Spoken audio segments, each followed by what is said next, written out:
Good afternoon, everyone. Sanibonani Makaya, Dumelang, Molweni. As we have just indicated, ukuthi, at 1 o'clock p.m., 13 hours, we've got a guest. Most of you know him. First of all, apology for the delay. Of course, we delayed. I think it's 30 minutes already because of some technical problems. We had to delay. However, there's nothing that is going to hinder us.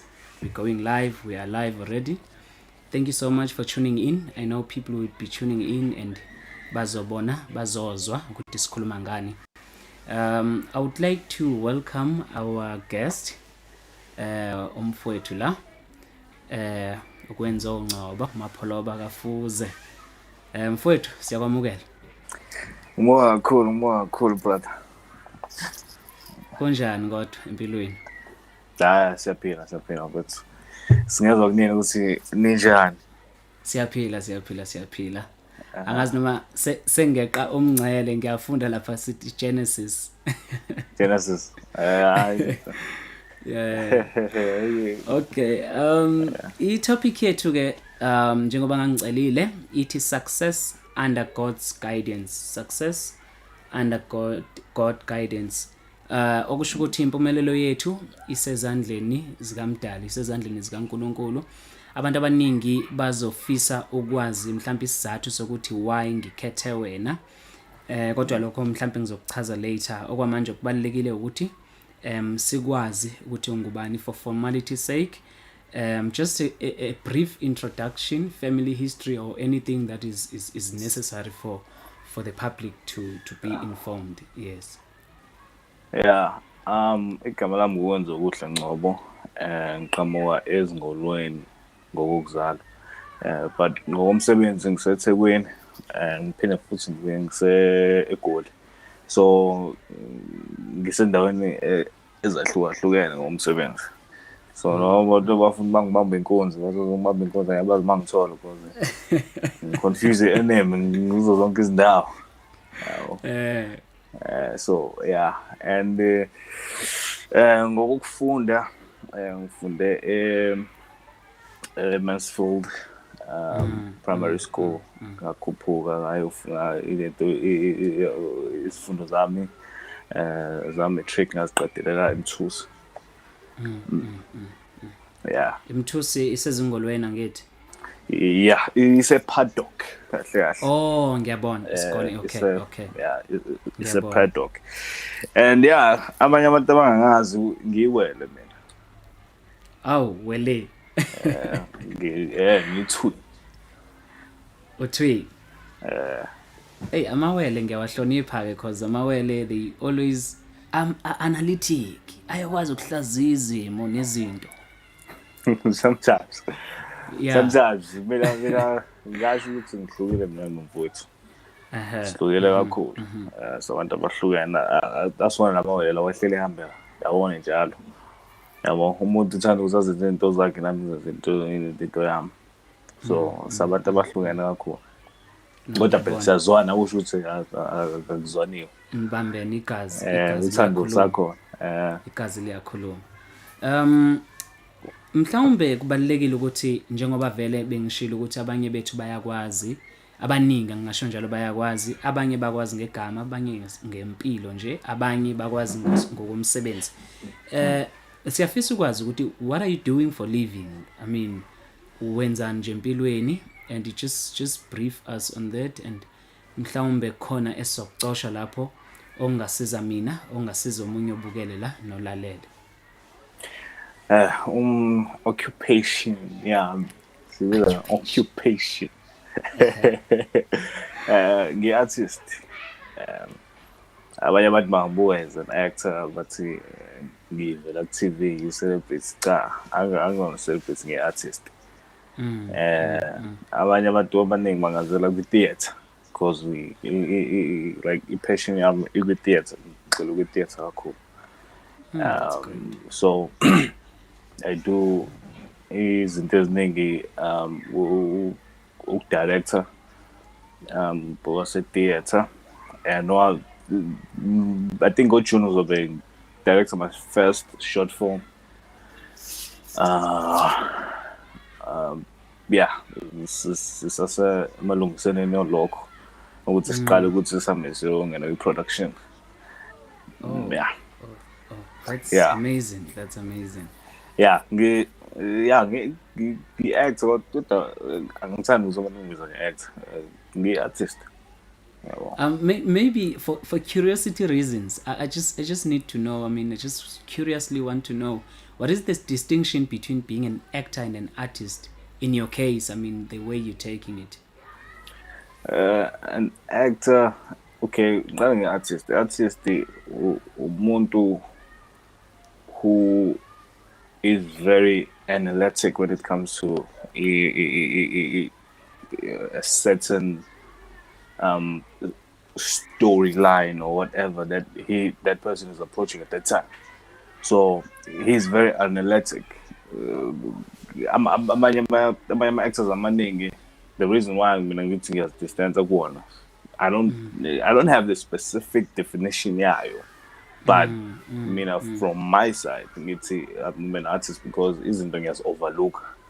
You understand? I have nginendlela ukuthi approach izinto eziningi, and ama-actors amaningi uthola ukuthi uyasebenza namanye abantu mhlampe kwi-TV program eyaziwayo, uthola ukuthi abanawo lawa elements lawo thina siwafundile khona esikoleni, because akusho ukuthi if uyi-actor or kumele uhambe uyofunda, kuyi-talent vele, kuza ne-talent, but I think kuyasiza ukuthi uhambe e-DT or uhambe i-KZN or whatever college la ungakwazi ukuthi uye khona ukuze ukwazi ukuthi ufunde i-discipline, ufunde more about art, ufunde more about sonke like ama-elements e-industry ozwa kuyona. That's interesting. Yeah, so man, I chose I go in to this industry what's in your jela like to what's in Ngcongo not to be seen or to be famous or whatever. No, it's not. Yeah. That's not my intention. Yeah. That's why ngishilo ngathi amawele they very analytic. Okay. Yeah. What are your motives? I mean, what inspires you? What has brought you to this position whereby uzibone usuvela TV and you really are an inspiration, you motivate by appearance and so on.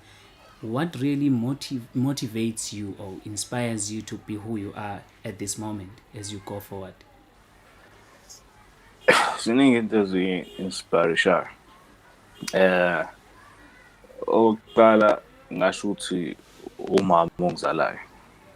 Umuntu ongi-inspire because ngifunda kakhulu kuyena.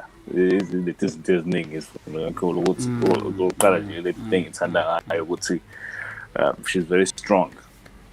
Understand? So nami lokho ngimcelile again ukuthi wherever I go kumele ngibe independent, ngazi ukuthi ezinye izinto kumele ngizibekezele njengendoda. So every single time ngiyafeel umqondo ukuthi okay, I think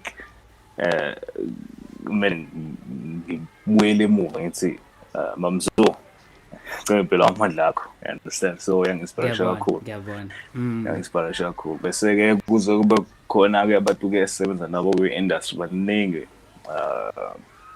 Ngiqala nje la local abantu engisebenzisana na khona umjezu kuthiwa uThobani Nzuza. Abantu abaningi bamazi ngomndeni kwi-hostel, abantu abanazi abazi ehamba noma omkhulu athi sifunda naye DT. Yangi-inspire indlela asebenza ngayo, i-craft yakhe, indlela ayi-respecta ngayo, understand? Bese sikhuphuke sesiyale international. Sibonga ukuthi bawuDenzel Washington ngi-inspire kakhulu. In terms of my acting career, I think ngifunde kakhulu futhi again in terms of acting and yeah. going forward. Uyazi the time ukhuluma ngokuthi umama played a very big role in your, in who you are at this point, at this juncture. I wanted to ask you as well that whether does your family support your dream or desire? So vele wangiphendula because you included Uma, of which she must be a very important person in your life at this moment. So who else in your family, even though you may not be specifically, in giving us the names, but are there other individuals, family individuals, like relatives, who really are playing a big role in pushing you forward, in helping you climbing the mountain? Yeah, baningi kakhulu. Welelami, baba, osisi bami, yeah, baningi kakhulu. Ukuthi ngibe nenhlanhla ukuthi ngithole umndeni ozokwazi ukuthi ungisupport kule career ngikhethile, yabo, because abantu abaningi baba under pressure ukuthi kumele bahambe ucela kubazali ukuthi bafuna ukuthi bahamba ukwenza idrama and zonke izinto zakwe-arts, because it's not specifically drama, but zikhona ezinye izinto ama-paintings, ukuthi uhambe uyolenta i-painter, wenza ama-sculptures, wenze like all sorts of different art forms. La alenda izingane zifuna ukuthi zihambe ziyoqala i-career career yazo kuyona leyo platform leyo. So mina ngibe nenhlanhla kakhulu ukuthi umndeni wami ungisupport. Yeah, ngiyezwa mfowethu, yazi ukuthi ngave ngaphila. Okay, i-topic yethu since it is success under God's guidance, so impumelelo ezandleni zamdali zikaNkulunkulu sikaSomandla. Ngiyafisa ukwazi ukuthi, kindly share your relationship and experience with God, your personal relationship with God. Share with us mfowethu, ngajabula ubudlelwano bakho noNkulunkulu as an individual. Yeah, it's very deep. It's very deep because ngiyazi ngixoxa nje story esincane. Yabona ngisafunda high school, yeah. I think I was very, very, very amehla amagcwele Ngcongo, so angihlupha kakhulu. Understand? So kwaze wafika point la sengenza matric wami, like ngisho ukuthi I don't think akuthi mina ngisho, but abanye abantu bakusho ukuthi angeza pass. Asibone pass because iyahlupa. Understand? But bes isonto bengilathanda kakhulu ngisase ngezikhathi zami zase-high school, bengilathanda kakhulu, bengithandaza every single time. Not ukuthi mengiyobhala kuphela ngiyathandaza, but I was praying every single time, and I think kwenzeka like a miracle evela uNkulunkulu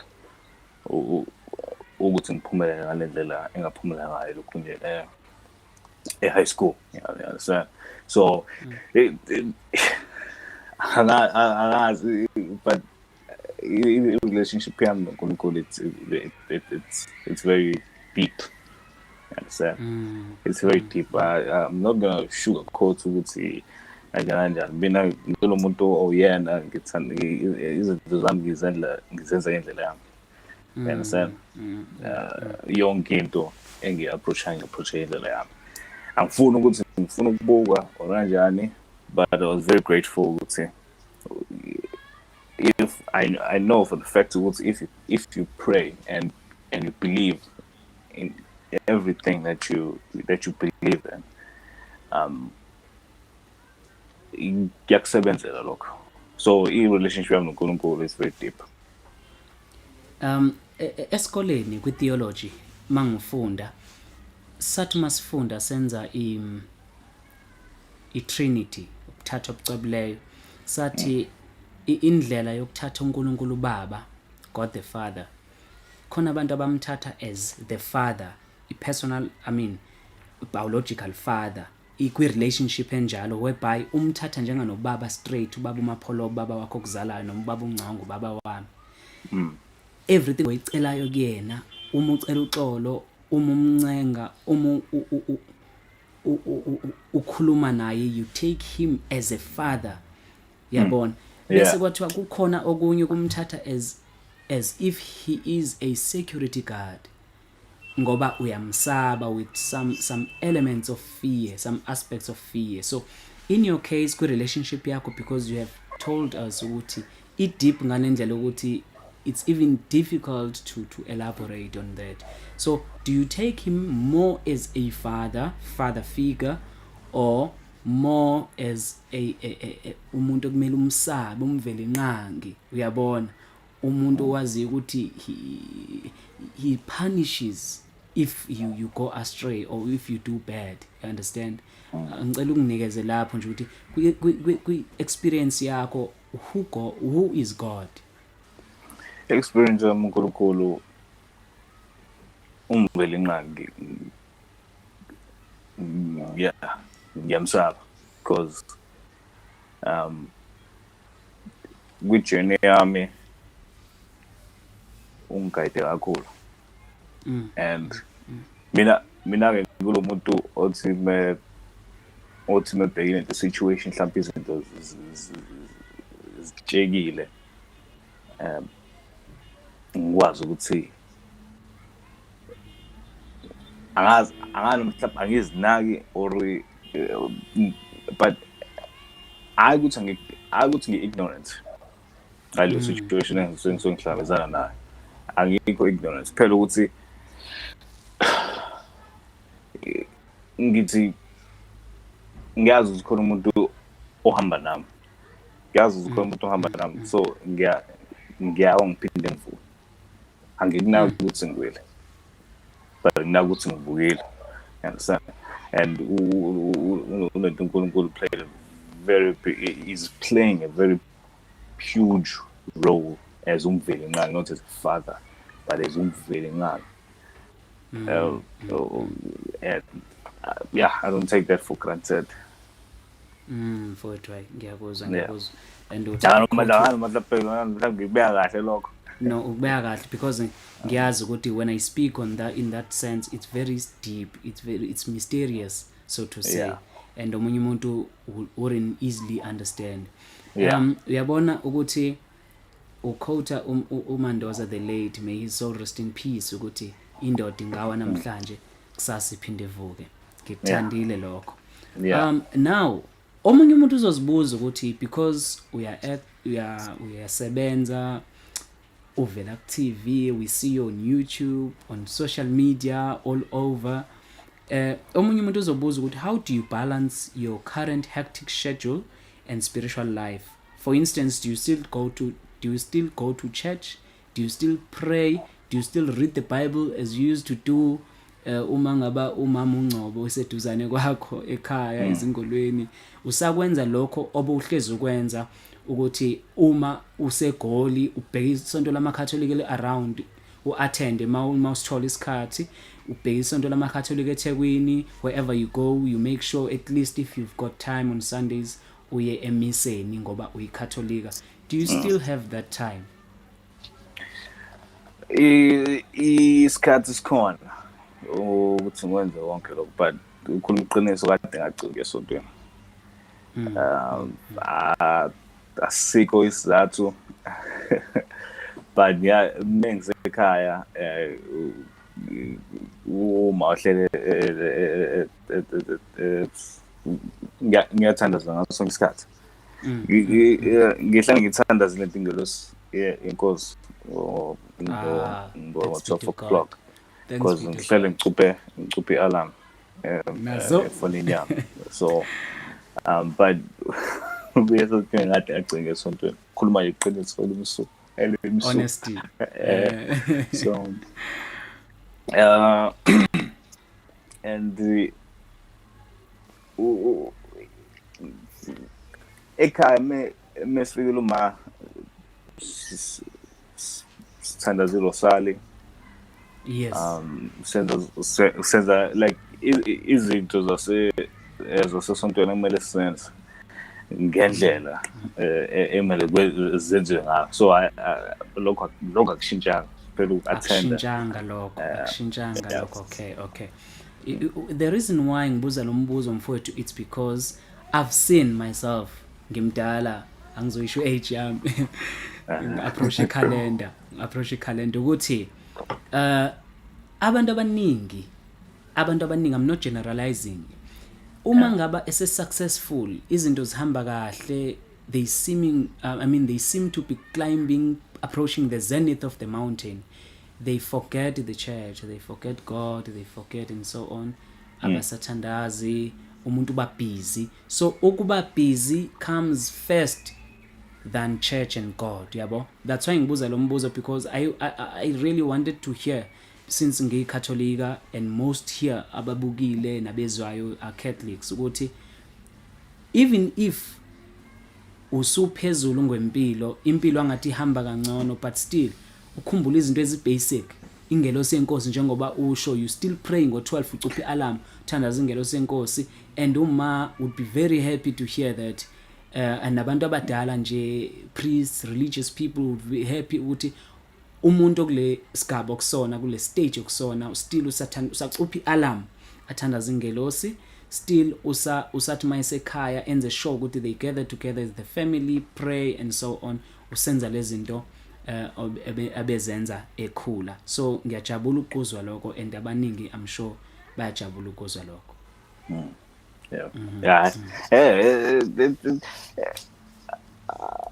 I don't think ukuthi masu ufike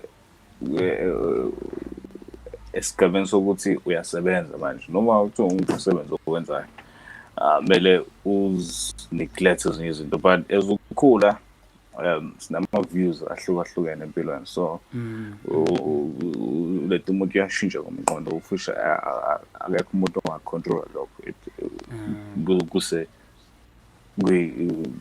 kumuntu kahle kahle. So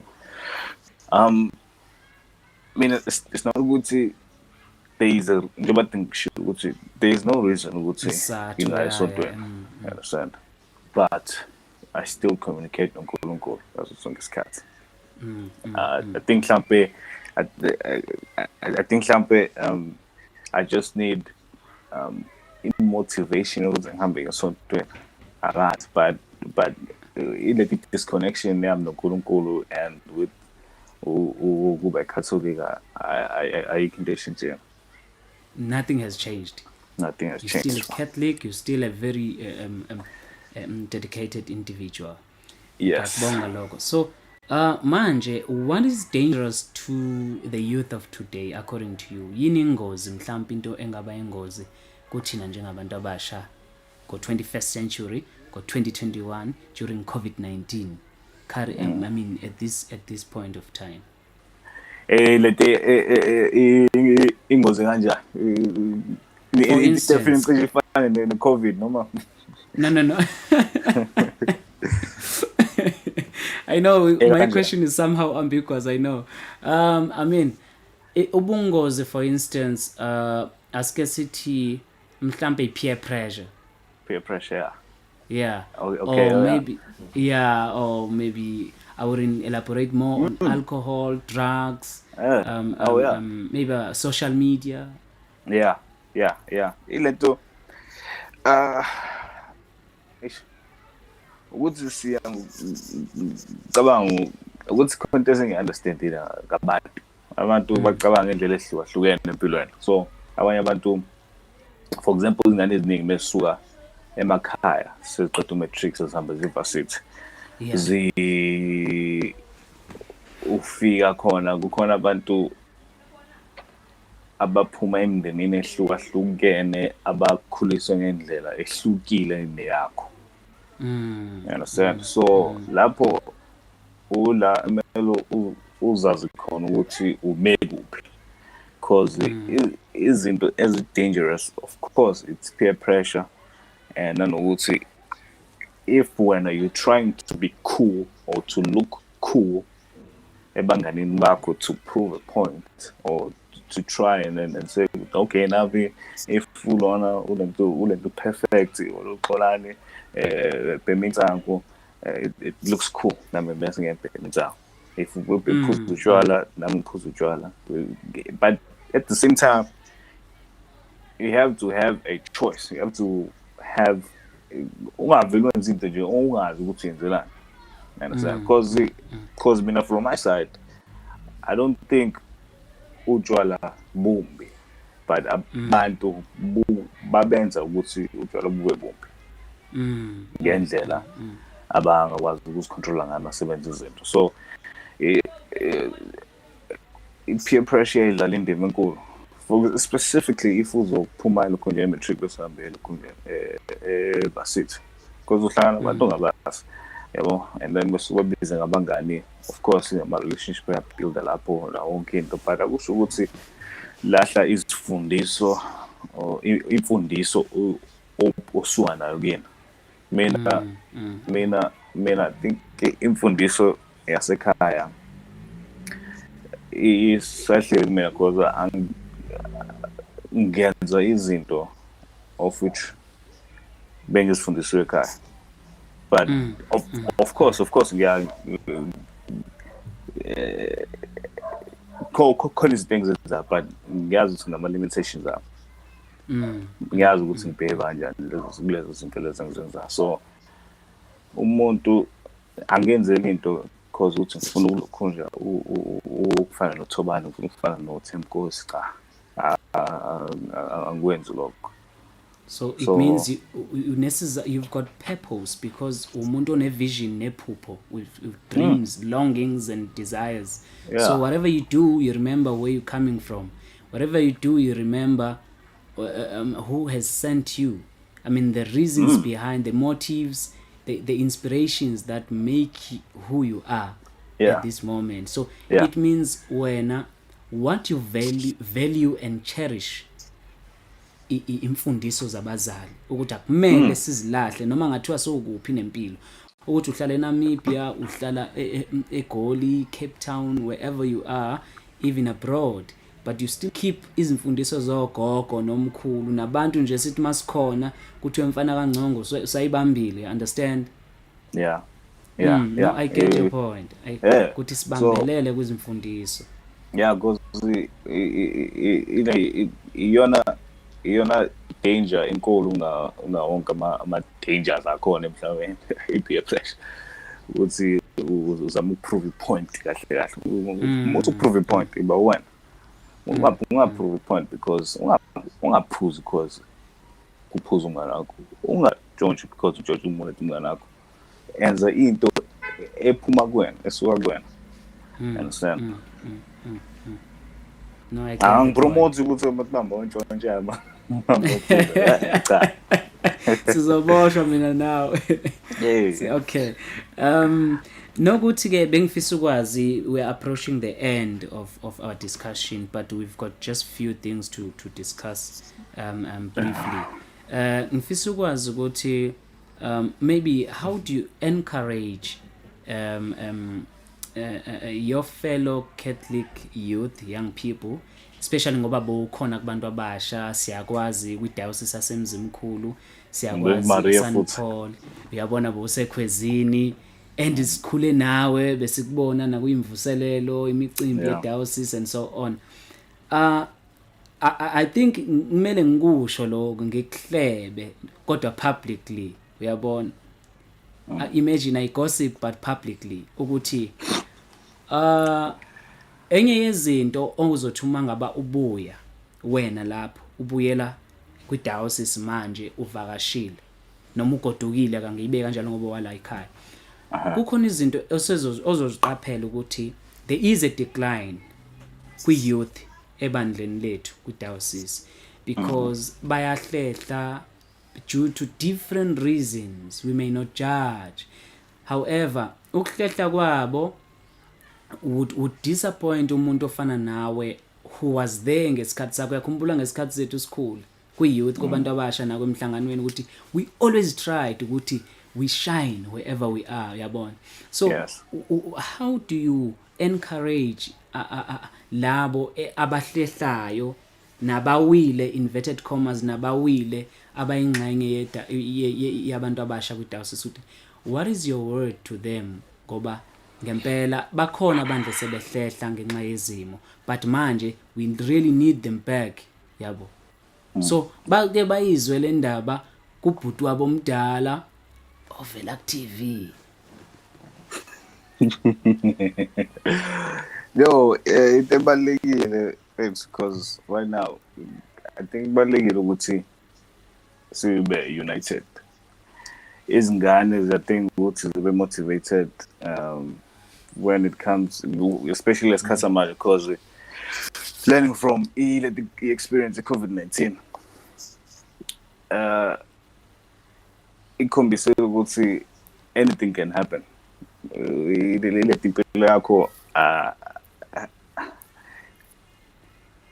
Life is too short, so you need to make the most of it if it's always the opportunity. So if it's all the opportunity to go to communicate and go, take that opportunity as a tool. Understand? You need to, because I think if you invest your life doing youth as a something normal to a something one. If you invest your life as something which is cool, call it to ngokwenyama uyazi ukuthi you are strong, success yakho iyakhanya, yonke into oyenza empilweni in a meaning, you understand? Because from my side yonke into engenza mina in a meaning, because ngazi ukuthi impilo yami ngayi-investa kuphi, ngikhula kwi-youth, bengifunda kwezizingane esifunda into eyodwa naso. Understand? So I think that's it from our side. We need to take initiative to encourage izingane, not by just talking, but by doing it. By doing it with us. Because mina uxoxa ukukhuluma mina ngiyangibhola, angikwazi ukukhuluma, ngithanda ukuthi ngenze into. Understand? The church and abanye bayahlehla because of COVID-19, by discouraged and so on. So due to problematic connectivity, ubhuti wethu la usebuyile, is back. Cela ukubona nje la ubhuti wethu is back. Let me add him once again. Welcome back, Baba. We lost the connectivity is somehow problematic, but you're back. Siyabonga, and once again thank you for tuning in. Abantu bethu, we see them, we see your comments. Usno and here I'm sending some love to Ngcongo. But we see people, and they're gonna see the live afterwards, because we're gonna save it and they bazoyibona ku timeline. I mean, yes.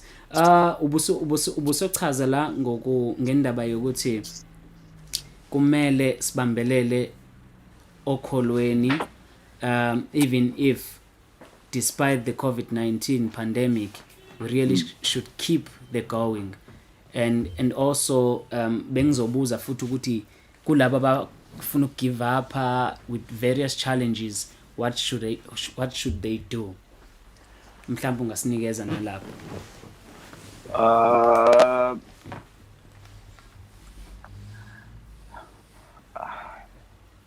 Keep going, but Are you there? keep going. Yeah, I'm good. They must keep going. But they must find it as over inspiration empilweni. They must find it over ezoyenza ukuthi umuntu avuke ekuseni. Ungenzi if ukuthi uqeda umatric, because ngilona ngibuya ku matric because sikhuluma nge-youth kahle kahle, empowering youth. So if uqeda umatric, try and make sure ukuthi wenza into ethandayo, wenza into oyizwayo ngaphakathi, ungenzi into just because ufuna ukuya evarsity, ungenzi into just because ufuna uqeda icala, because abanye abantu abaningi baba discouraged because benza izinto abangazithandi, and into la bafuna ukuthola inspiration khona, but inspiration ayikho kulonto because it's not into ayithandayo against. So umuntu kumele athole i-career yakhe, umuntu kumele azi-establisheni ukuthi mina ngi-strong ngikuphi. Understand? So, yeah. Thank you so much. Yabona la, I was trying to read comments. So la kwi-screen sami, I just only see one, but here I can see many of them. Siyababona ngicabanga ukuthi ubaba la uThulani Mokoena is watching. Sibona umama Mngomeni, what a powerful interview, brother Dzinisa. Aphelele Cosmos Nzimande kaMphephetho. I'm so happy to join you guys. Aphinde ke umsendi la uNdumiso bhuti la ose Rome eItaly is also watching, clapping hands for us. Uthi ke la uaphelele Cosmos Nzimande kaMphephetho. Thank you brother and KWENZO, this was amazing. I'm looking forward to such interviews in future. So siyababona kabantu la, their comments on our screen, and nalawa ma comment mhlambe singawafundanga, we also cherish and acknowledge your presence. Siyabonga kakhulu. And njengoba bengishilo ke ukuthi sesiyaphetha, mhlawumbe what is your final say, I mean your final word to us abantu bakini, abomkhaya bakho, izihlobo zakho, abangani bakho, abantu okhule nabo, ngicela useluleke nje, as we also dream of success every day, because climbing the mountain you always looking to reach the zenith, the peak of the mountain. Aw bafo, angikwazi encourage mina. Angikwazi ukupropata amagama, angikwazi ukuhlalisa amagama, but ke ngathi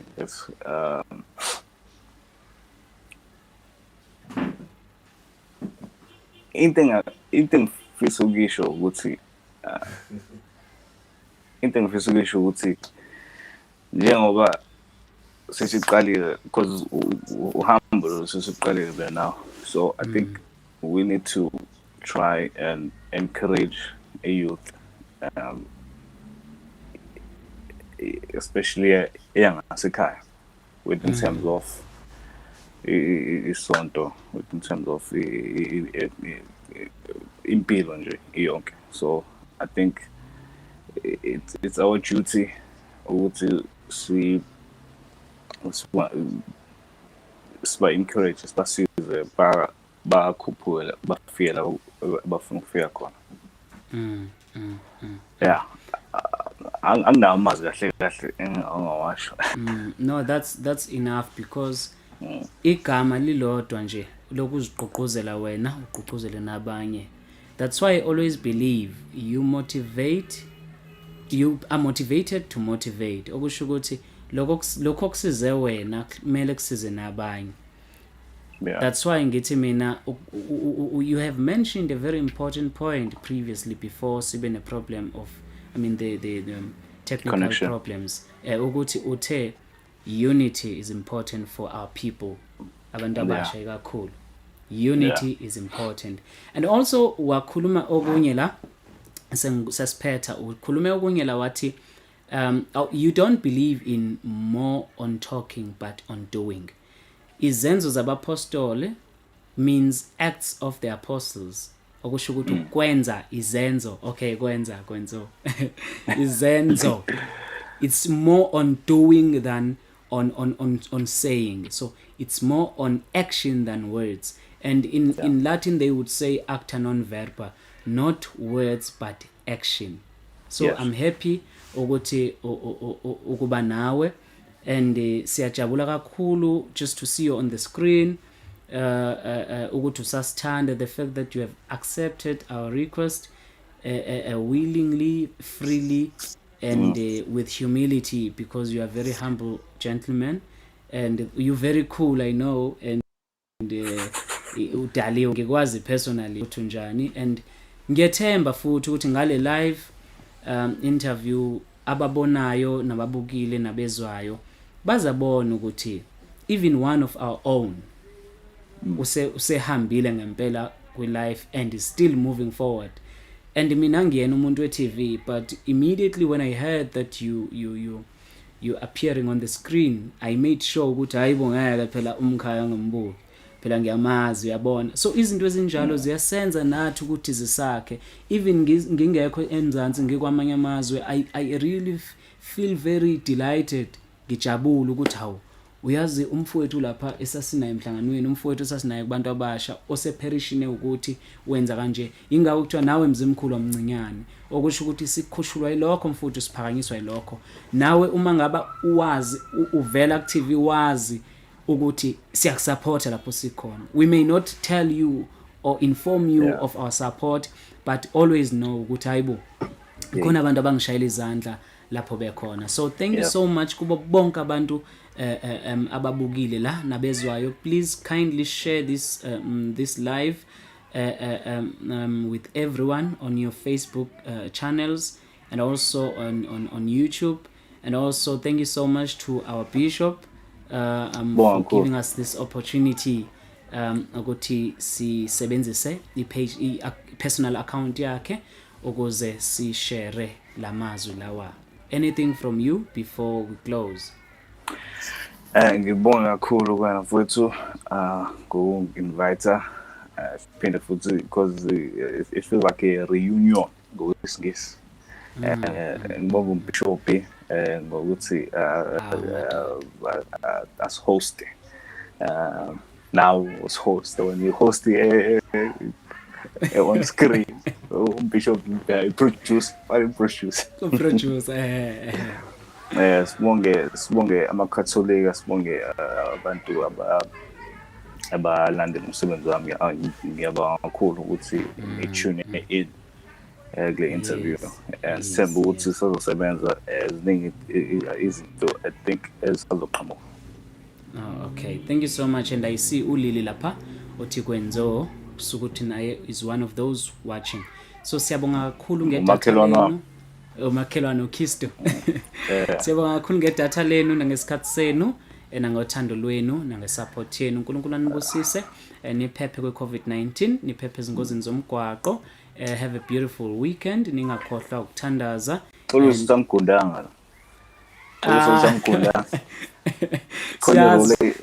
Khona role ngiprepare, so morning scrap phela we-artist, ngibambile ukuthi we-artist awuyona i-actor, so siyazi ama-artist ane different appearance, so it's unique anyway.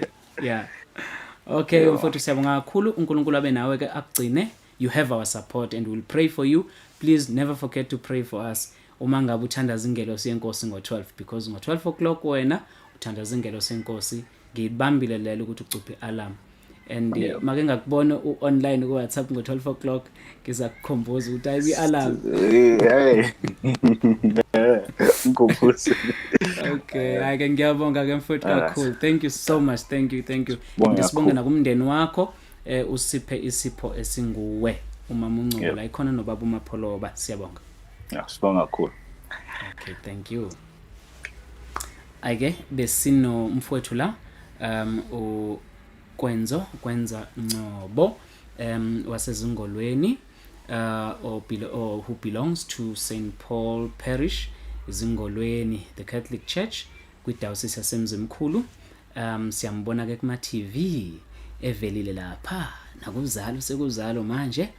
Siyabonga sithi uNkulunkulu anisize nani bantu abasha nibone ukuthi it's always possible, ngoba ngoNkulunkulu everything is possible. God bless you all.